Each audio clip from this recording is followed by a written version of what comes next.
only maybe 1 to 3% of the people in the business are having that kind of success. Over 90% of the people not only are not making a living in this business, but they're barely paying their cost to be in the business. So it's one of those businesses, either you're in or you're not. And if you're not, it can be kind of frustrating, to say the least. Said I think it's so easy to say when a shorty just wants you for chase. Girl, I know you don't love me for me. You love me for money and bags in a double C. I know my man, then we hit at a double tree. Finesse girl's never enough. We both know that this isn't love. You can tell me that you're tough. I don't really want to be here tonight. What's good, YouTube? It's your boy JD back with another video, and today I'm doing another interview. So make sure you like, comment, and subscribe to the channel so you can join the Real JD family. But without further ado, let's get into the video. So today I'll be interviewing Ed Nugent. He's a real estate broker and the owner of Red Door Real Estate. Now he's been in real estate for over 30 years. So how you doing, Ed? Good, thanks for having me. One of the things that I really wanted to get into now, as we've talked about before, I've already done a real estate interview with Lori Silver Crisello, but now this real estate interview, I kind of wanted to get into a lot of different things. One of the things being said is like how to get into real estate without actually being a realtor or a broker. But the first thing is I just want to explain your story so everyone knows who you are. So I got my real estate license when I was a senior at Piscataway High School in 1984. It was over 37 years ago. It was a family business. I was the fifth realtor in my family. And 37 years later, I'm here at Red Door Real Estate. So what exactly made you start Red Door Real Estate and really start your own brokerage? Well, after I worked for the family, we had a Century 21 office on Stelton Road for about 25 years. Me, my sister, my brother went separate ways. And I then started working for some corporate real estate companies, and I saw every aspect of the real estate business from back from front. And I realized that there was a lot of money being spent on the upper levels, and not so much spent for the customer or for the agent. So I wanted to give a product that was more laden towards the customer and the agent. So that's why I started Red Door Real Estate in May of 2018. That's great. It's great. So you've been in real estate for around 37 years now. So what accomplishments have you had? Well, I never really ascribed to the accomplishments. I think that accomplishments are from within. I've made Circle of Excellence, $1 Million Club. In that regard, as far as accolades, this past year I did get the gold, reach the gold, which is one of the highest levels you can get for real estate. It's not reached by many, so that was a great accomplishment. But it sounds cliche, but my accomplishments are helping people get into homes and the tougher transactions where things go wrong, and you do everything you can to help somebody get a house. So the accomplishments are very personal, so I don't quantify them the way that most people quantify their accomplishments. Yeah, kind of the most cliche things is kind of really what makes the most successful people. So as you said, if you really want to get people into homes, even though it sounds cliche, yeah, I bet you can ask every other successful realtor out there, they'll probably say the same thing, that that's really what matters. Yeah, and I guess now that I think about it, the biggest success or the biggest accomplishment is Red Door. I mean, it's really when I started 3 years ago, I had no idea that it was going to take off the way it's taken off, and the timing was right. I was fortunate. I was a little bit ahead of the curve as far as what was happening in the market. So that's great to hear. So we can definitely get into how to get into real estate and being a realtor or a broker. However, I really want to get into how to get into real estate without actually being a realtor or a broker.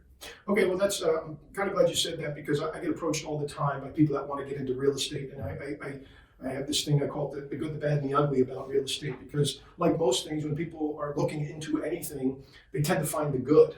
And real estate has been great to me, but over the years, I've had my years of struggle. I'm very careful to recommend anybody get into real estate. Frankly, I don't recommend that anybody get into it full time if they don't have significant reserves, if they're supporting a family. So I think the best way to get into it is really to maybe have a business that's ancillary to real estate, maybe a videographer, maybe a photographer, database management. There's a myriad of things: advertising, marketing. Inspections. If you're handy, you can start doing inspections. You can do repairs.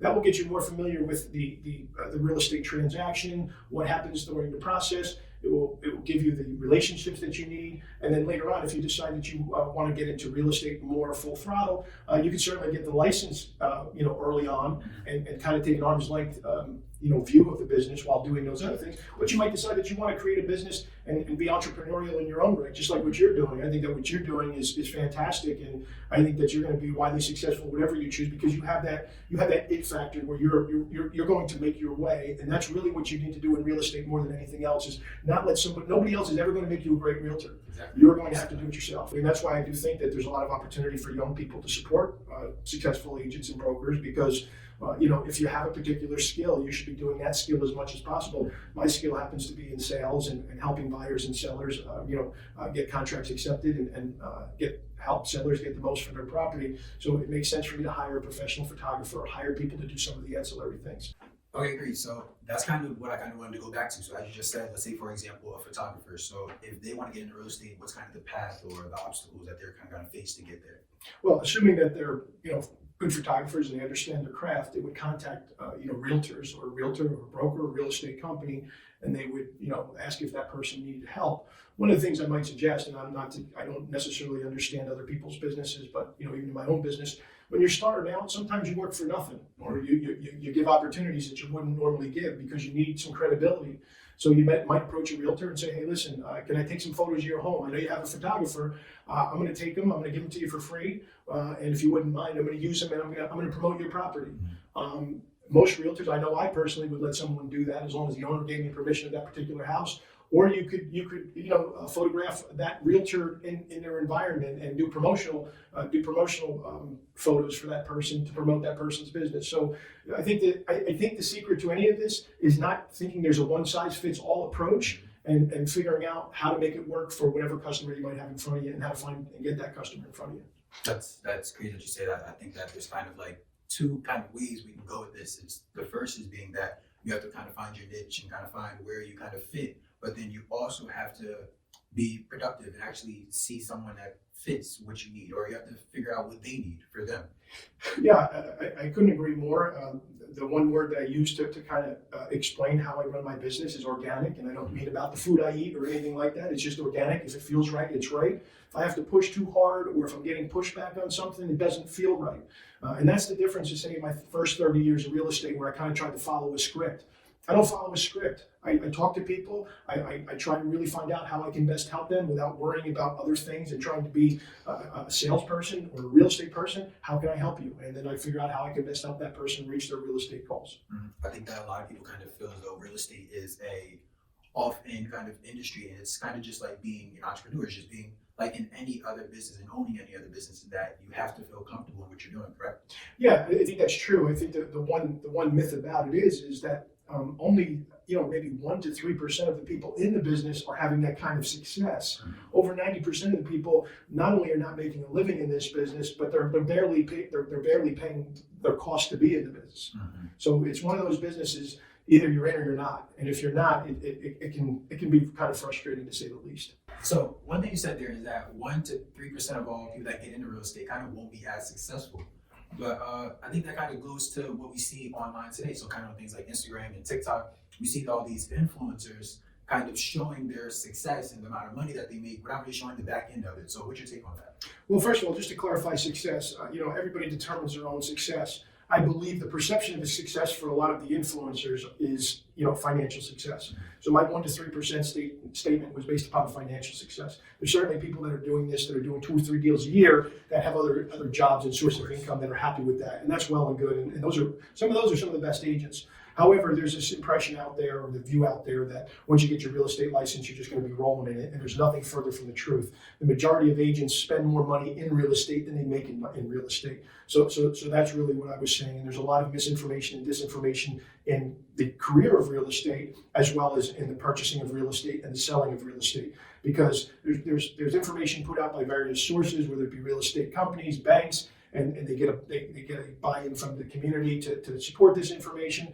And really, that's my strength, is to take this information and sift through it and give accurate information, not just the shiny and flashy information, which usually is not very accountable.